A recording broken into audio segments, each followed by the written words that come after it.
안녕하세요. 오늘의 토론 시작합니다. 네, 오늘은 국민의힘 장동혁 대표의 최근 행보를 두고 한번 얘기를 나눠보려고 합니다. 특히 그 내란 전담재판부 설치법에 반대하면서 24시간 동안 쉬지 않고 발언을 이어간 필리버스터, 그리고 통일교 특검 도입을 둘러싼 그의 아주 강경한 태도가 핵심 주제가 되겠네요. 맞아요. 오늘 저희가 던져볼 질문은 바로 이겁니다. 장동혁 대표의 이런 행동들, 과연 대한민국 법치주의라는 원칙을 지키기 위한 소신 있는 리더의 모습일까요? 아니면 당대표로서 자기 자리를 좀 다지고 지지층을 하나로 묶기 위한 아주 잘 짜인 정치적 계산일까요? 저는 그의 행동이 법치를 지키려는 결단력 있는 리더십의 표현이었다, 이렇게 보고 있습니다. 저는 그 지점에서 생각이 조금 다릅니다. 원칙을 내세우고 있지만 그 본질을 들여다보면 결국 당내 권력 구도나 지지율, 같은 정치적 상황을 염두에 둔 굉장히 전략적인 움직임에 가깝다, 이렇게 분석하고 싶어요. 그럼 제 입장을 먼저 자세히 말씀드려 볼게요. 장 대표 스스로 이번 24시간 필리버스터를 대한민국 법치주의가 무너지는 걸 막기 위한 최후의 수단이라고 말했잖아요. 이게 핵심이에요. 그러니까 특정 정치인을 겨냥해서 만들었다는 비판이 있고, 그래서 위헌 논란이 아주 거센 법안을 막으려고 당대표가 직접 나선 겁니다.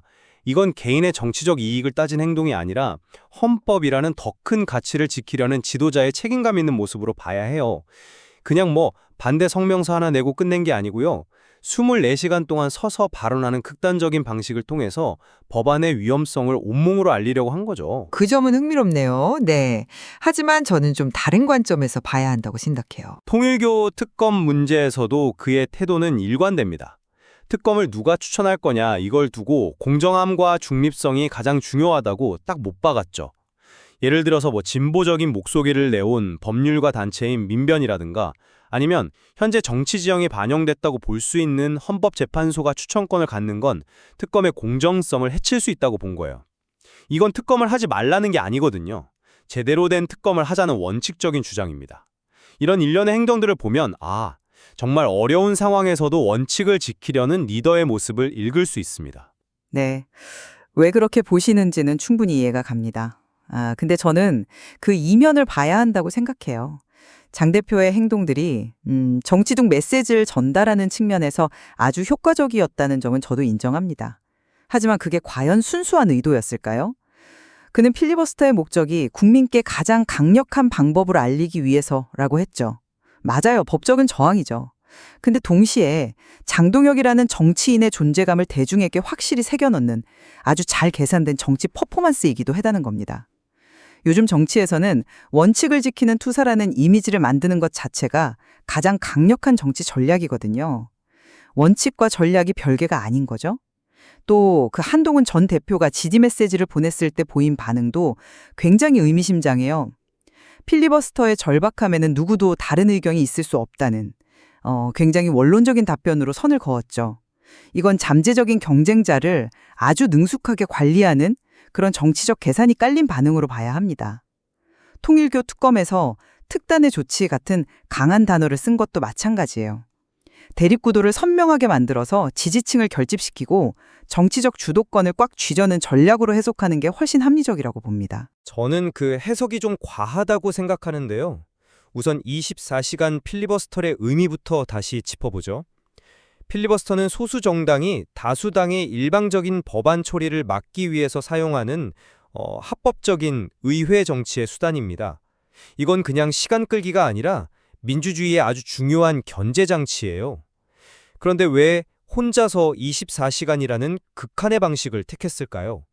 그건 그만큼 이 법안이 통과되었을 때 대한민국 법치주의가 받을 타격이 심각하고 상황이 절박하다는 걸 상징적으로 보여준 겁니다. 이걸 단순히 개인의 이미지를 위한 정치 쇼라고 평가하는 건 문제의 본질을 너무 가볍게 보시는 거라고 생각해요. 상황의 절박함에는 저도 동의해요. 하지만 바로 그 지점에서 질문을 던져야죠. 왜 다른 의원들과 함께가 아니라 혼자였을까? 당의 모든 의원이 돌아가면서 필리버스터를 이어갔다면 그건 당의 단결된 저항을 보여줬을 겁니다. 하지만 대표 혼자의 24시간 투쟁은 전혀 바른 메시지를 만들죠. 바로 고독하게 싸우는 영웅이라는 서사를 만드는 거예요. 이 사건 이후로 장동혁 대표의 정치적 위상과 존재감이 얼마나 커졌는지 보세요. 이건 의도하지 않고서는 만들어지기 어려운 결과예요. 실제로 한동훈 전 대표가 SNS에 함께 싸우고 지켜내야 할 때 라면서 즉각적으로 반응한 것만 봐도 정치권의 모든 사람들이 이걸 얼마나 중요한 정치적 승부수로 받아들였는지 알 수 있는 대목이죠. 그건 결과만 보고 과정을 판단하는 해석일 수 있어요. 리더는 위기의 순간에 가장 앞에서 책임을 지고 싸우는 모습을 보여줄 의무가 있습니다. 장 대표는 그 리더의 책무를 다한 것뿐이에요. 한 전 대표의 반응 역시 필리버스터의 정당성에 공감했기 때문이지 장 대표가 그런 반응을 의도했다고 보는 건 좀 무리한 추측이죠. 그리고 이런 원칙에 대한 고수는 비단 필리버스터에만 국한되지 않아요. 통일교 특검 추천권 문제에서도 그의 일관된 태도를 볼 수 있잖아요. 글쎄요, 그 특권 문제도 결국 같은 맥락에서 볼 수 있다고 생각해요. 가장 중립적인 기관이라는 말, 듣기에는 정말 그럴듯하죠. 하지만 현실 정치에서 그게 뭘 의미할까요? 결국 우리 편이 동의하는 기관이라는 뜻으로 해석될 여지가 아주 커요. 만약 정말로 중립적인 특검을 통해 문제를 해결할 의지가 있었다면 특단의 조치나 모든 가능성을 열고 싸울 준비 같은 극단적인 언어보다는 상대방이 받아들일 만한 여러 대안을 제시하면서 물밑에서 치열하게 협상하는 모습을 보였을 겁니다. 그건 상대방인 민주당의 태도를 너무 좋게만 보시는 것 아닌가요? 장 대표의 강경한 발언은 민주당이 원하는 대로 특검이 흘러가도록 내버려 두지 않겠다는 강력한 의지의 표현으로 봐야죠. 협상의 문을 닫은 게 아니라 오히려 제대로 된 협상을 하기 위해 판을 다시 자르는 시도일 수 있습니다. 중립적 기관이라는 표현이 모호하다면 양측이 모두 동의할 수 있는 기관을 찾기 위한 논의를 시작하자고 먼저 제안할 수도 있는 거고요. 장 대표의 발언은 바로 그 논의를 시작하자는 촉구라고 봅니다.